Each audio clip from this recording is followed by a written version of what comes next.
Seja muito bem-vinda à aula de gestão de tempo.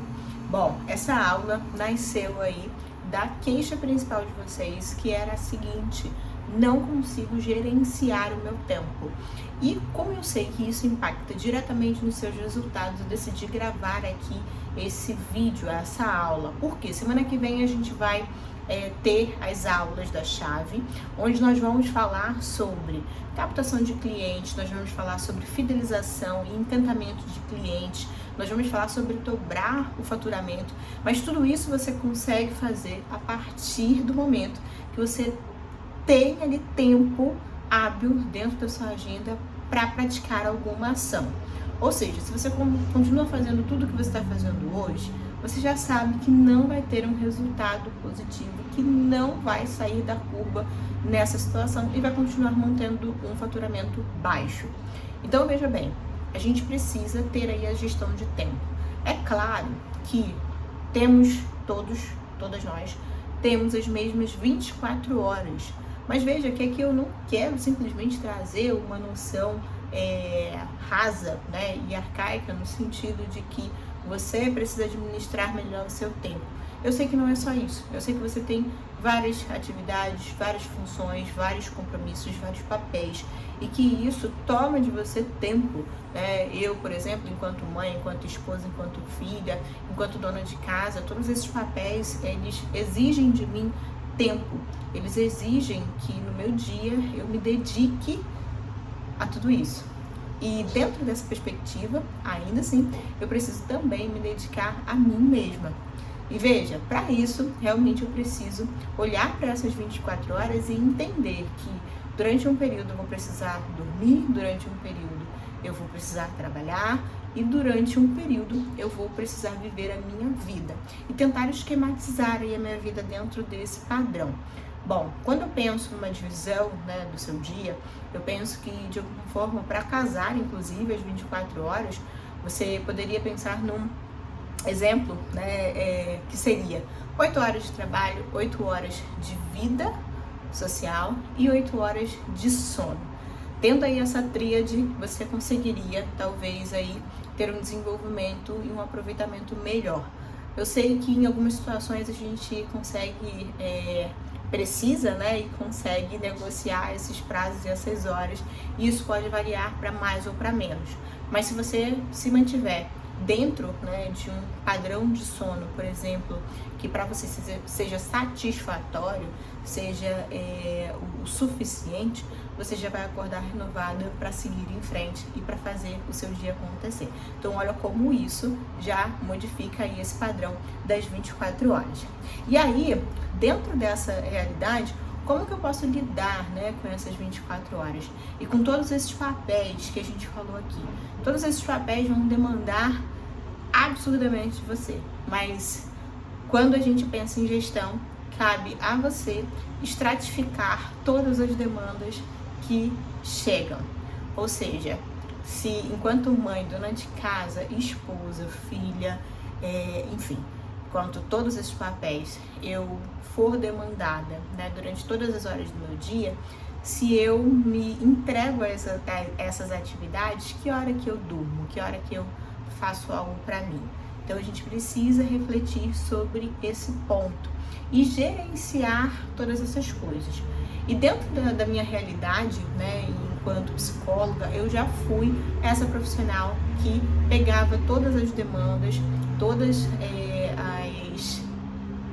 as coisas, né, e tentava gerenciar, mas eu fui percebendo que não dava para conciliar tantas demandas ao mesmo tempo. E dentro dessa perspectiva eu fui entendendo que demandas que de alguma forma me davam algum resultado e que demandas eram prioridades. E aí é que surge a ideia de estratificação das demandas, que você precisa entender, né? Que coisas que você faz hoje que todo mundo conseguiria fazer e que coisas que você faz que só você pode fazer.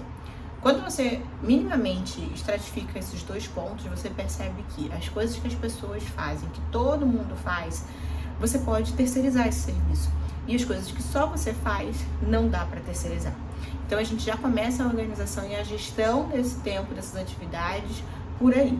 Então comece a identificar, né, qual é a priorização dessas atividades no dia a dia.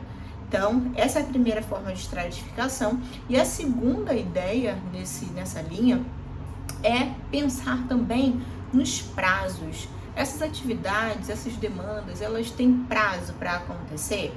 Então, isso também pode te ajudar na estratificação desse problema, tá bom? Para que você tenha ali como selecionar demandas diariamente.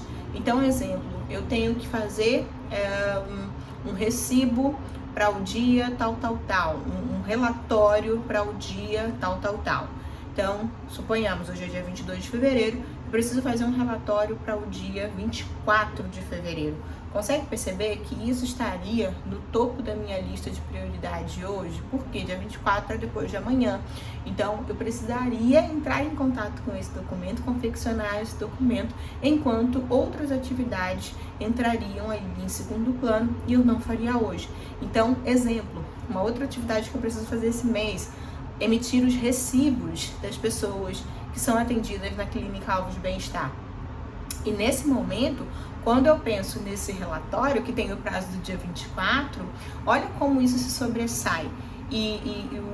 A emissão de nota acaba ficando em segundo plano, porque a emissão de nota eu posso fazer até o último dia do mês. Ou seja, eu tenho até dia 29 de fevereiro para fazer. Então, com essa simples classificação e com essa ideia de colocar datas nessas atividades, você já consegue melhorar a estratificação do seu dia a dia, dos seus problemas, das suas demandas. Seguindo, a gente precisa começar a se perguntar, será que eu estou lidando e separando muito tempo para demandas que não são interessantes? Ou seja, será que eu estou separando muito tempo para lidar com burocracias e coisas que não me trazem retorno financeiro? Porque quando a gente pensa, por exemplo, nessa ideia da própria nota fiscal, como eu falei aqui agora, são exemplos de atividades burocráticas que qualquer pessoa pode emitir. Então, eu poderia muito bem trazer aí essa terceirização desse material, dessa demanda. Então, veja no seu dia a dia que burocracia que você faz, e aí pensando na sua realidade enquanto mãe, enquanto esposa, enquanto psicóloga, que você pode deixar de fazer, porque isso não te dá retorno, isso não vai te trazer aí um aumento, por exemplo, do seu faturamento.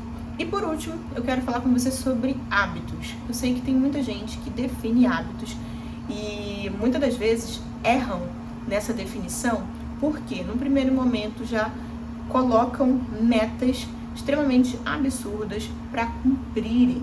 Então veja, quando você for pensar em definir um hábito, a gente precisa entender que essa atividade ela não faz parte da minha realidade.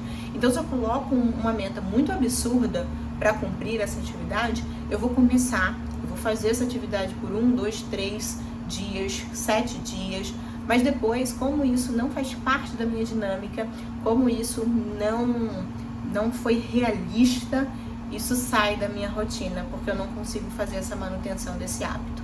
Então, dentro dessa realidade, vamos colocar aí hábitos que deem para você cumprir.